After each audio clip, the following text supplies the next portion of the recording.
Do you ever find yourself in the middle of a watercolor painting that feels a little bit meh? It was a subject that you liked and it's nice enough, but now something feels like it's missing. A bit like these lemons. They're a sweet little subject and I like the colors, but it's all a bit nothing. Let's figure out what's missing so that we know exactly what to do when we want to make our watercolors pop a little bit more. If you do have the feeling that your painting is a little bit nothing, what it usually means is that all the values that you're using are a bit close in range. When I say value, I'm talking about how light or dark your colors are.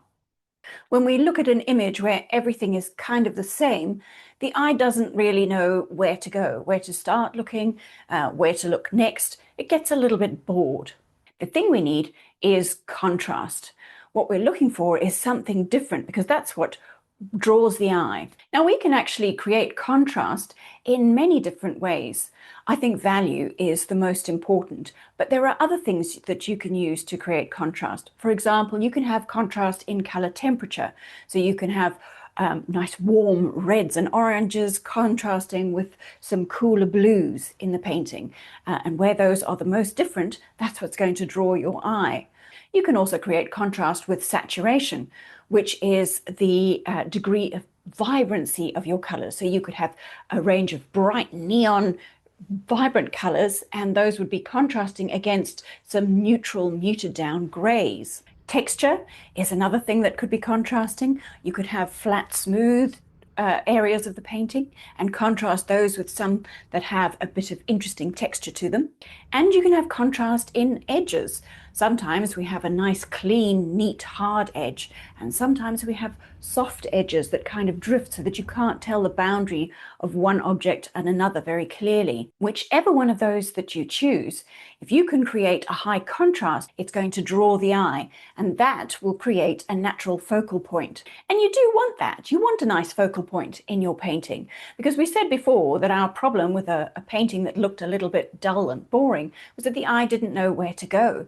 But if you direct it by using something like contrast, then you're already giving it some information, drawing in the eye, and that's what makes a painting or an image feel a little bit more exciting and interesting. You know, we do like a bit of drama. Have a look at these lemons that I've painted.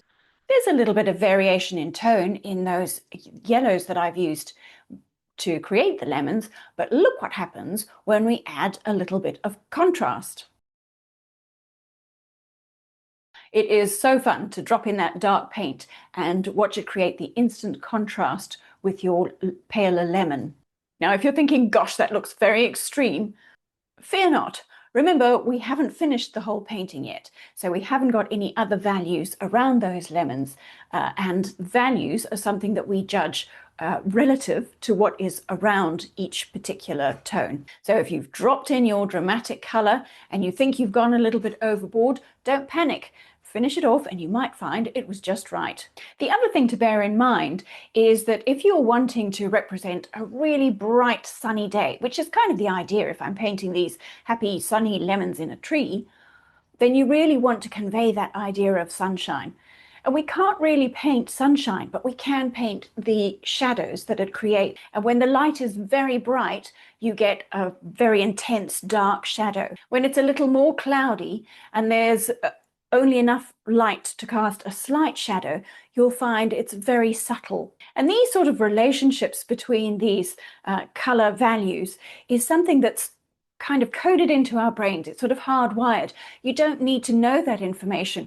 When your brain sees an image like that, it will automatically know, oh, it's a very sunny day, or there's not much sunshine at all if the shadows are subtle. But now that you do know this little bit of information, you know exactly how to convey those gloriously happy, sunshiny days that we all love so much. Now, in watercolor, adding this contrast has yet another advantage because we don't actually have white paint. We have to preserve our light edges. So when I was painting these lemons, I left one of the edges, the one where the light is brightest, almost white, almost clean paper. So that's giving us a bit of a lost edge there. But what I'm really trying to show is the highlight on that lemon. It's really not obvious if you've got the highlighted edge of the lemon against the blank white paper, because again, no contrast. So when we pop in our dark green of the leaf there, suddenly what we're able to do is paint the edge of the lemon. So we've managed to trap in that highlight and really show the edge of that lemon rather nicely. So we've achieved the contrast and we've also managed to trap that lovely light edge to show the sunshine shining on that little lemon. I have to admit, it is really fun to do this. I love trapping in those light edges and having the shape of the lemon suddenly pop out. But if you do it absolutely everywhere, you've gone and given yourself almost the same problem on the other side of the spectrum. Because remember, we said what we need is a little bit of a point of difference. But if we have extreme contrast all over, it just becomes like a bit of a pattern and your eye doesn't quite know where to land. So use your power of contrast wisely. Let me leave you with a couple of tips. If you're like me and you paint for fun, you might just be the impulsive painter that I am. And as much as I'm all for jumping in and enjoying splashing that paint around and working things out as you go along, it is helpful to have a little bit of a plan before you start. And the main thing you probably want to plan is where your light source is coming from. Once you work that out, you'll know where you want to keep those light edges and where you might want to choose to pop in your really dark contrasts.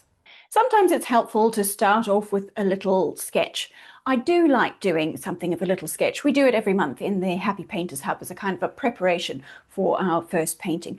But you never want to get stuck in that preparation phase. Sometimes we can put ourselves off a little bit by doing too much prep work. So there's a balance in there as well. But you can do a little thumbnail sketch to plan out where your light edges are going to be. And you can even do what they call a no-tan sketch, which is a little sketch using only two colors, a pure black and a white, to make sure that you're clear about where your dark shapes are going to be and where your light shapes are going to be. It's quite a fun exercise. In fact, maybe we should do another video about that. Would you be interested in that? Let me know in the comments if you are. Another tip that I think is worth bearing in mind is to not be afraid to go bold. When you pop in those darks, make sure you use lots of lovely juicy colour. Don't be afraid to drop that dark in because it'll really make the light sing. And remember, watercolour always dries a little bit lighter. So even if you think it's gone in a little bit too dark, you might find that it's going to dry to just the right shade for you. And don't forget what we said about value being relative.